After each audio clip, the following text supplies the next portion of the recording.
Às vezes a gente ouve as pessoas dizerem que com a mudança climática surgem algumas dores pelo corpo. Bom, eu já ouvi muita gente falar isso. Eu nunca quebrei nada, mas tem gente, principalmente que já fraturou braço, perna, diz que quando pretende mudar o tempo, antes que o tempo mude, a dor já surge. Para a gente saber se de fato isso é uma verdade, se é um mito, a doutora Jaqueline Bertanha, que é fisioterapeuta e coordenadora do Serviço de Fisioterapia e Reabilitação Postural do Instituto Paulistano de Neurocirurgia e Cirurgia da Coluna Vertebral, está com a gente, seja muito bem-vinda.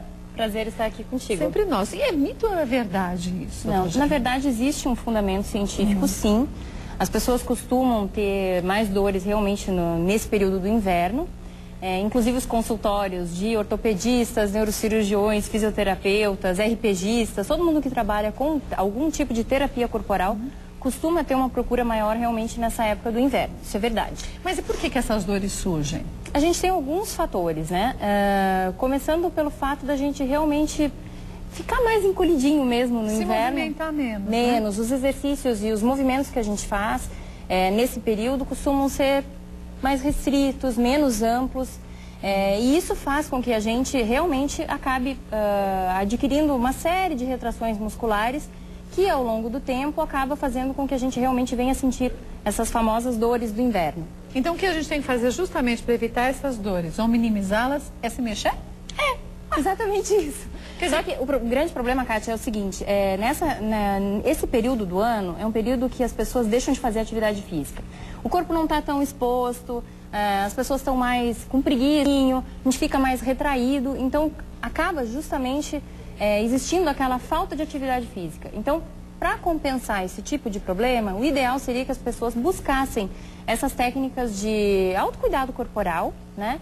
Ou mantivessem aquelas atividades físicas, né, que as pessoas costumam fazer enlouquecidamente na época do verão, né? E a gente vê que às vezes as pessoas falam, inverno é uma época depressiva, é tudo cinza. Mas se a gente não se movimenta, a situação fica ainda pior, né? Exatamente. Isso aí a gente chama... O que acontece? Com a atividade física, a gente tem a liberação de determinados hormônios, que são aqueles hormônios do bem-estar, né? São o básico, assim, o mais conhecido de todo mundo são as endorfinas. O que acontece? Se a gente não pratica atividade física, ou um alongamento, ou yoga, RPG, o que vai acontecendo? Essas endorfinas, elas não são liberadas. E aí, consequentemente, tu não tem aquela sensação de bem-estar. Se tu não tens essa sensação de bem-estar, com o tempo tu vai simplesmente parando de fazer qualquer tipo de atividade. E parece que quanto menos a gente faz, menos a gente quer fazer. Exatamente, exatamente. Aquela famosa preguiça que é retroalimentada pela inércia. E aí você começa a sentir dores e fala assim, bom, eu não faço atividade porque eu tenho dores. E eu tenho dores porque eu não faço atividade. E aí você fica naquele círculo vicioso que depois a gente fala, aí já está difícil porque o problema aumentou. E o problema pode, em alguns casos, aumentar mesmo? Pode sim. Pode? O que acontece? Com o passar dos tempos... Na verdade, assim, tudo começou por conta da grande revolução industrial que a gente teve, né? E isso fez com que as pessoas ficassem muito tempo sentadas, né? A gente vê televisão sentada, a gente se diverte no cinema sentado, e a gente trabalha muito sentado. Mas a gente nem levanta mais para mudar de canal porque tem um controle remoto. Controle remoto, exatamente. O carro é automático. A gente vai até a padaria, vou de carro, né? Vou andar. Dá uma preguiça? Já tô... Fim de semana, né? Eu tenho que descansar. E nessa a gente se mexe muito pouco, né? Exatamente. E aí o que aconteceu ao longo dos anos? A estrutura corporal do ser humano foi mudando, né?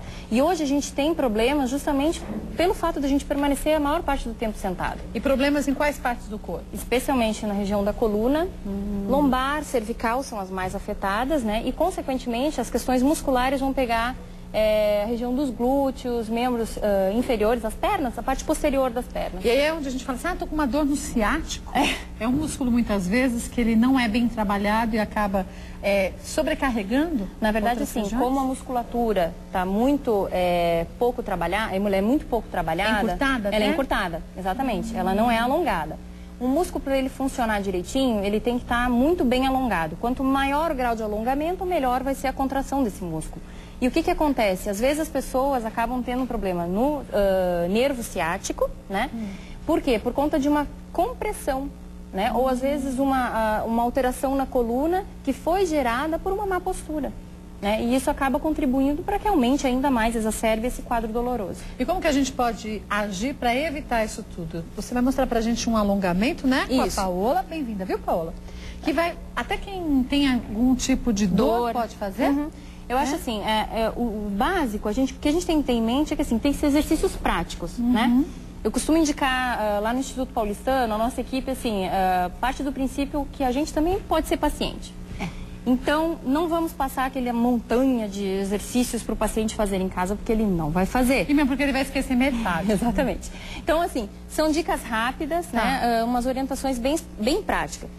O que seria interessante? De manhã, quando a pessoa acorda, começar. Paola, por favor, puxa os joelhos na direção do peito. Eu vou ajudar ela a fazer, mas isso são coisas que qualquer pessoa pode fazer sozinha. Em casa. Entrelaça as mãos, passa por baixo das pernas. Isso. Por que dessa posição? Justamente para a gente não apertar demais aqui essa região da articulação do joelho e não ter um problema por conta dessa compressão, tá? Traz na direção do teu peito, mantém essa posição, preferência pelos pés, puxadinhos para cima, tá? E mantém a respiração. Puxa o ar e solta. A base de qualquer exercício bem feito é a respiração. Mas tem que ser uma respiração feita da forma correta. Correta. Não adianta a gente respirar curto só aqui em cima, né? Na verdade, tu tem que impulsionar o ar para dentro do tórax, né? Fazendo com que ele chegue até a região do abdômen. Ou seja, o diafragma, que divide o tronco da barriga, ele tem que descer. E, consequentemente, tu pode ter até um aumento do volume assim, da barriga. Esticar mesmo, né?